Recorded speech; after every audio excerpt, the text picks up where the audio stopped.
Amados e queridos irmãos, graça e paz.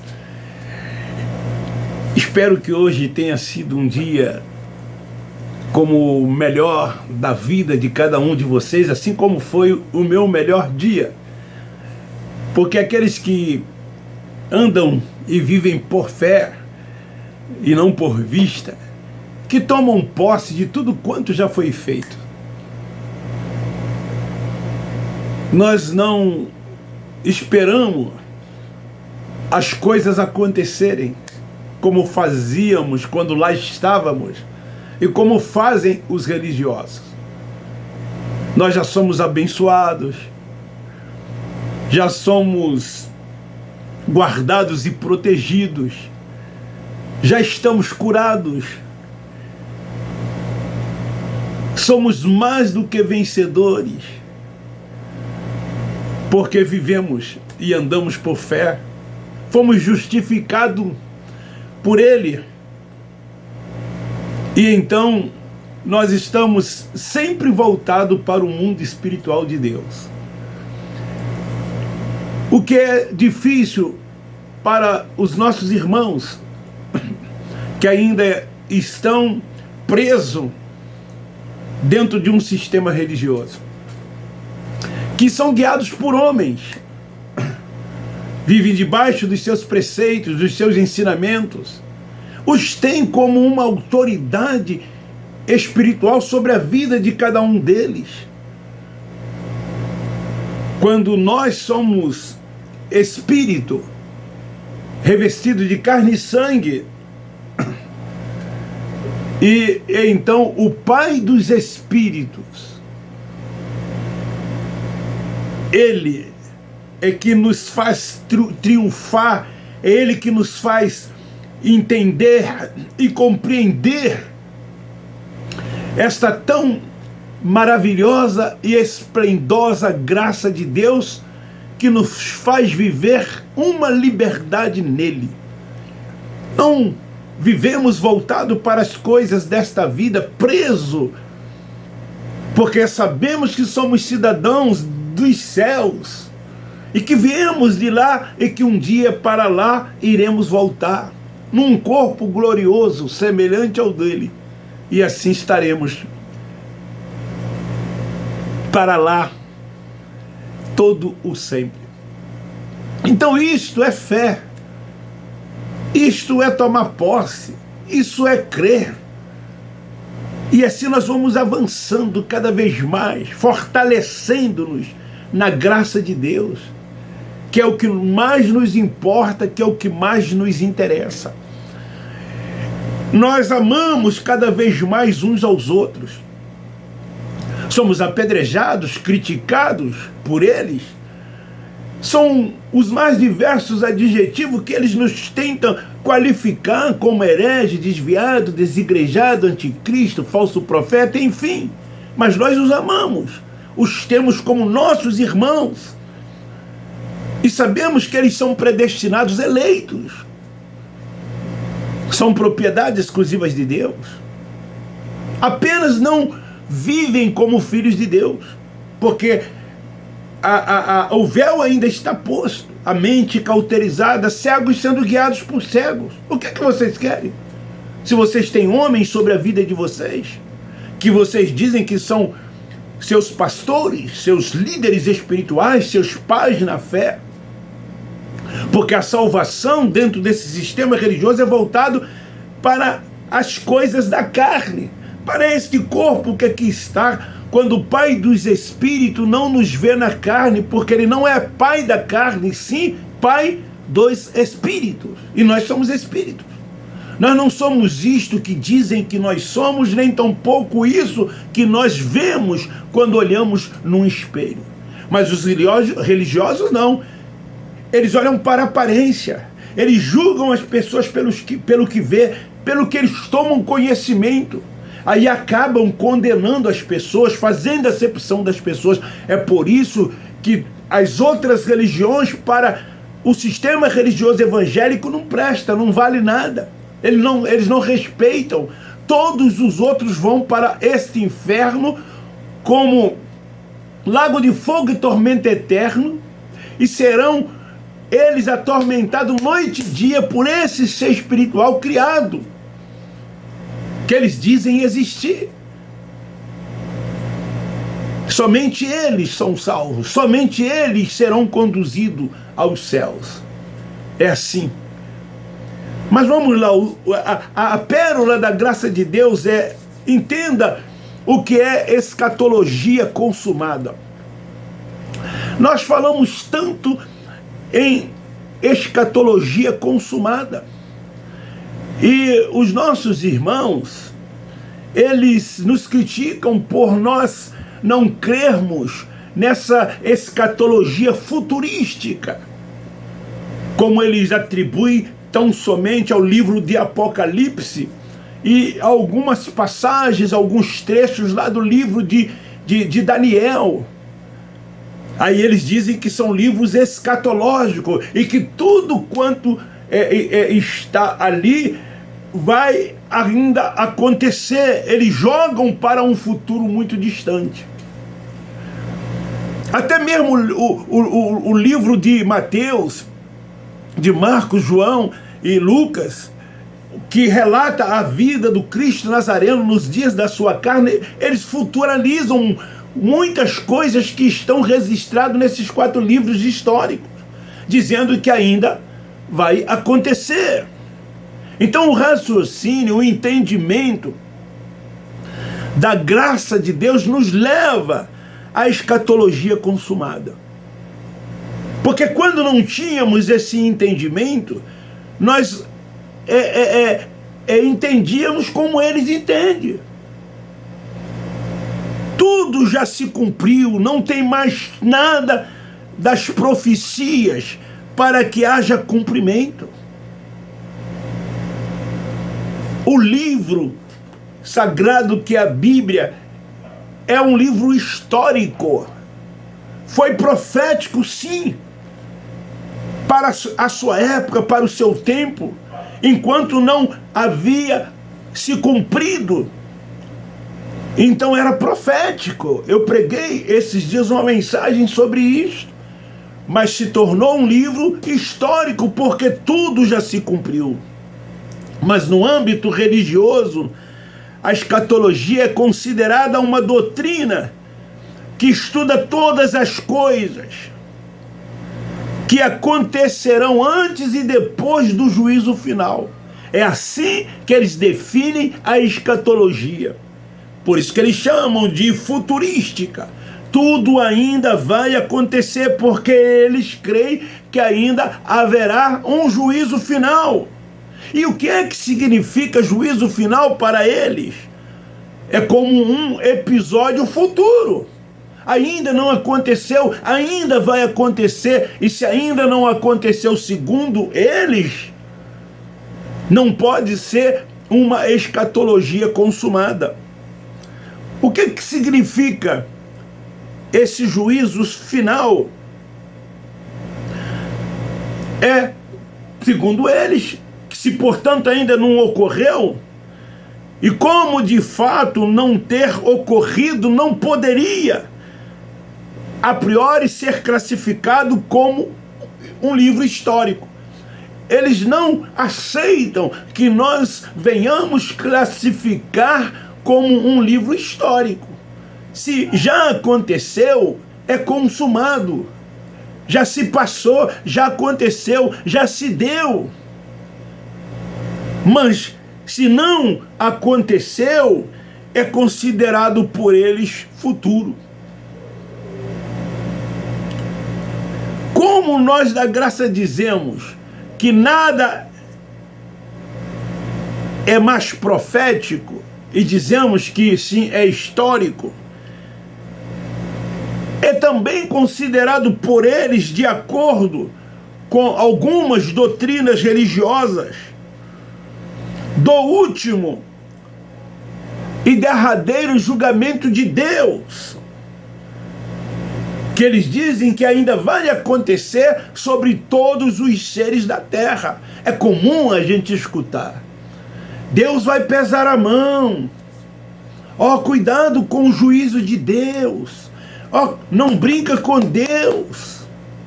Deus está agindo, Deus vai agir. Deus não está dormindo. Ele está vendo tudo isto, cuidando. Fulano está brincando com Deus. Deus vai pesar a mão sobre fulano, sobre cicrano. É assim que eles agem, que eles dizem, que eles falam, que eles ensinam e que eles atribuem todas essas coisas, que um juízo de Deus num futuro este que para eles já se passaram quase 2000 anos, dessas profecias que se encontram lá nos livros dos profetas Isaías, Ezequiel, Jeremias, no próprio Apocalipse, já quase 2000 anos, que se cumpriu, que se tornou histórico, mas eles dizem não, ainda vai acontecer. E passa-se geração e geração, e ainda não aconteceu, e eles acreditam que ainda vai acontecer. Quando o próprio Cristo Nazareno, nos seus dias, ele disse que era para aquela geração. Ele escreveu, ele falou, ele viveu do ano 30 ao 33.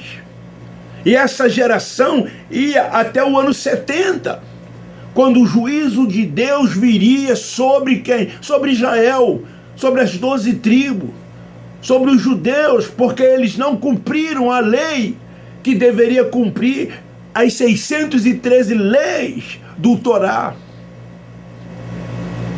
E então o juízo viria, como veio no ano 70. E nos seus dias ele falava disso, que ele iria voltar, sendo que dessa vez ele viria como juiz, trazendo juízo, vindo sobre as nuvens, juízo sobre quem? Sobre as 12 tribos de Israel.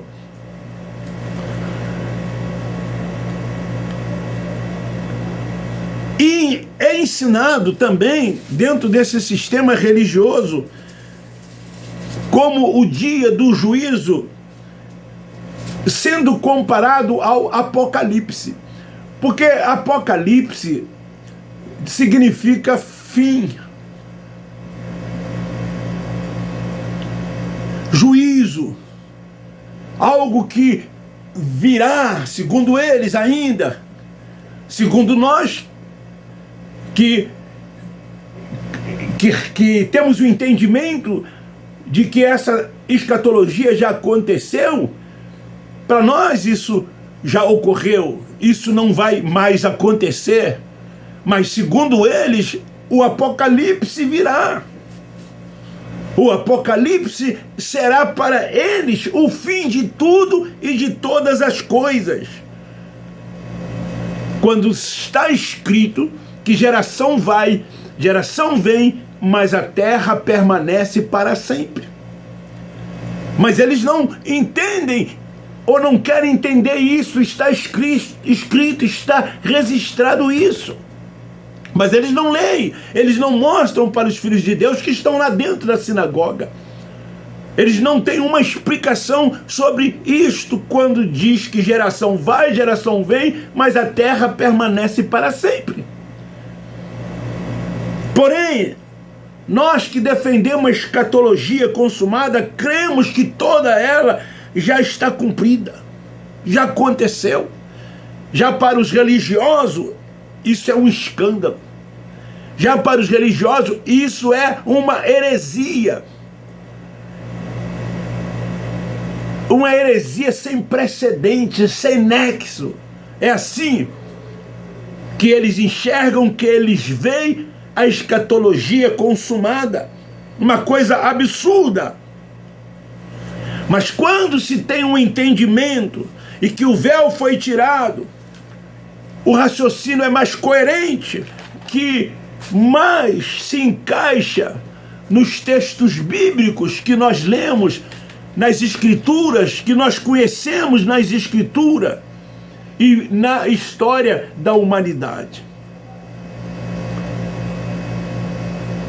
A história revela que todas essas coisas ocorreram, aconteceram. Flávio Joséfo, na história dos hebreus, do povo hebreu, ele mostra. Quer entender? Leia a história do povo hebreu. Então, quando cremos que Jesus já voltou, que ele já veio, quando cremos que o arrebatamento já aconteceu, que é diferente do entendimento do que ensina a religião, e que não tem nenhum fundamento naquilo que eles ensinam sobre a vinda de Jesus, sobre o arrebatamento, sobre a ressurreição, não tem nenhuma fundamentação bíblica. Eles não respeitam o tempo verbal, eles não respeitam os pronomes, eles não respeitam o remetente, destinatário, eles não respeitam a época em que foi escrito, para quem foi escrito. Está lá de forma clara, quando Jesus dizia assim aos fariseus, quando ele se dirigia aos seus discípulos, quando ele se dirigia aos seus ouvintes, mas eles dizem que tudo aquilo ele estava também dizendo a nós. Os gentios remanescentes não tinham nada a ver com a comunidade de Israel. Jesus não veio para os remanescentes gentios e nem tampouco para qualquer outro povo, a não ser tão somente para o povo de Israel. Foi para Israel que ele veio. Como está escrito lá em Romanos capítulo 7, e também em Mateus capítulo 15, versículo 24, eu vim apenas significa unicamente, exclusivamente, tão somente, para buscar e salvar as ovelhas perdidas da casa de Israel. Ele veio para cumprir a lei. Jesus, nascido de mulher, o Espírito se encarnou. Ele era humano, revestiu-se o seu espírito de carne e sangue quando ele nasceu de Maria, de uma mulher. Ele era judeu e ele veio para o seu povo e cumpriu a lei. E ao terminar tudo, ele disse: está consumado, consumado, acabou. Toda aquela escatologia se cumpriu, se deu. Uma ainda enquanto ele ali estava, e outras se cumpriram até o ano 70. Tudo se cumpriu, tudo ocorreu, tudo aconteceu. Assim como a transformação dos corpos, que eles dizem que ainda vai acontecer, como a ressurreição, que eles dizem ainda que vai ocorrer, como o arrebatamento, como eu já disse, que ainda, segundo eles, vai acontecer, e a vinda de Jesus nos ares. E eles vão encontrar Jesus nos ares, e eles vão estar para sempre com ele, segundo eles. Tudo isso está consumado. O Apocalipse foi escrito antes do ano 70. O livro do Apocalipse foi escrito antes do ano 70. A história explica isso. A história revela isto. Mas eles dizem, para tentar justificar essa escatologia futurística deles, de que tudo ainda vai acontecer, que o Apocalipse foi escrito entre o ano 93 e o ano 100 depois de Cristo. Eles dizem isso, mas isso não é verdade. Jesus disse que ele estaria vivo. E João, na verdade, estava exilado em Pátimos. E quando ele recebeu toda essa revelação, foi dada a ele para que ele transmitisse às 7 igrejas da Ásia. O texto é claro, foi escrito para as 7 igrejas da Ásia. O que é que os judeus, os gentios remanescentes tinham a ver com as 7 igrejas da Ásia? O que é que os judeus tinham, os gentios tinham a ver com a comunidade de Israel? O próprio Cristo Nazareno disse: não entreis pelos caminhos dos gentios, nem dos samaritanos. Porque ele veio para anunciar o evangelho da circuncisão ao seu povo, ao mundo de Israel. Então, apontava para algo que aconteceria muito em breve, o livro de Apocalipse. Tanto lá que ele começa dizendo: brevemente vai acontecer. Próximo está o tempo. Porque do ano 33 até o ano 70, 30 e poucos anos, era próximo o tempo, era brevemente. Mas eles dizem que esse próximo, esse brevemente, vai acontecer séculos e séculos e séculos e séculos. Como nós já estamos no ano 2023, já se passaram quase 12.000 anos quando todas essas coisas aconteceram, mas eles continuam dizendo que ainda vai acontecer. Então, o sistema, para justificar o que eles pregam, eles dizem que este livro foi escrito entre 93 e o ano 100 depois de Cristo. Então não faz nenhum sentido ter sido este livro escrito nesses anos, para que possa acontecer todas essas coisas dezenas de centenas de séculos ou de anos depois, como ensina a religião, nessa escatologia futurística. Tem que ver os mestres, os bambambãs, os apóstolos, os bispos, os pastores, os professores de escola bíblica dominicais, os estudos que eles preparam, que eles ensinam para as pessoas no Apocalipse. Eles não entendem que o livro do Apocalipse é cheio de símbolos, de figuras de linguagem, de metáforas, porque ele foi escrito para o povo judeu, dentro da sua cultura, para que eles pudessem entender. João não foi muito claro quando transmitiu às 7 igrejas da Ásia aquilo que ele havia recebido, porque essas cartas precisavam chegar até aqueles que estavam à frente dessas igrejas. Não seria João que iria levar, mas sim mensageiros. E se ela fosse escrita de uma forma assim bem clara, provavelmente ela não teria chegado às mãos dos líderes das igrejas da Ásia. Cultura do povo judeu, dentro da linguagem do povo judeu, de formas que somente eles pudessem entender, porque aquelas mensagens eram tão somente para as 7 igrejas da Ásia. Mas eles trazem para os nossos dias. Chega até alguns deles dizerem: nós estamos vivendo o período da igreja da Laodiceia. Agora nós estamos vivendo o período da igreja da Filadélfia. Estamos vivendo o período da igreja de Éfeso. Tem igreja tal que hoje vive como a igreja da Tiatira, de Esmirna, e assim sucessivamente. E as pessoas acreditam, porque o véu está posto, porque não tem o entendimento, a mente está cauterizada, porque seguem homens, dão primazias a homens, exaltam a homens, dão honra a homens. Eles pegam aquele texto, né? Dai honra para quem tem honra. Então esses homens são honrados.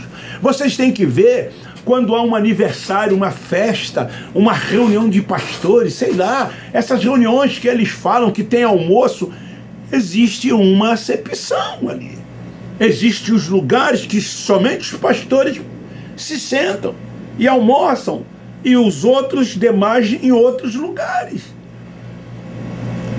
Tem que ver as irmãs das cozinhas, as cozinheiras, como tratam esses homens, como se esses homens fossem diferentes, santos, separados por Deus. Porque é assim que eles ensinam, que foram vocacionados, que foram chamados. Isso tudo é mentira, é um engano do sistema. Deus não chamou nenhum deles, Deus não vocacionou nenhum deles. Eles se auto-vocacionam, eles se chamam, eles se auto-intitulam pastores, apóstolos, bispos e assim sucessivamente. São coisas da carne, para satisfazer os seus egos.